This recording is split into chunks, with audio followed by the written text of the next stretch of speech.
ឡាញ់ខ្ញុំ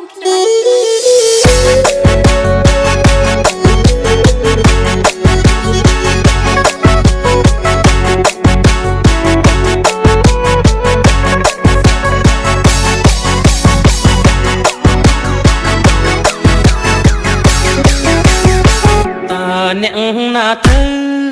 ទូរស័ព្ទមកមានកាវៃ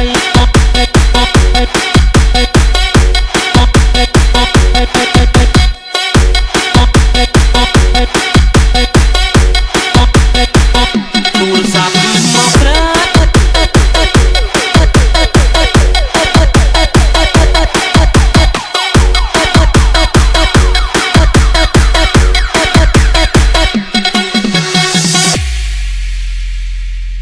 អ្នកណាទៅទូរស័ព្ទមកមានកាវៃ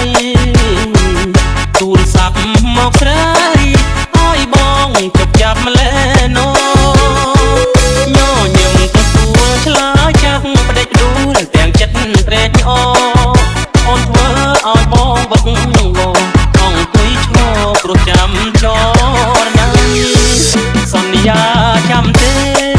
មាសមេបំភ្លេចឬវ័យចាំបានទេថ្លៃ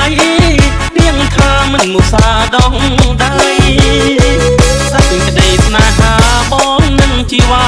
ផ្ដោះផ្ដងរាល់ថ្ងៃពេលនេះហេតុអ្វីបានស្រីកុំភ្លេចសំដីស្អប់បងទៅវិញសូមលេងទូរស័ព្ទគេបានចាប់សូមស្រឡាញ់អូ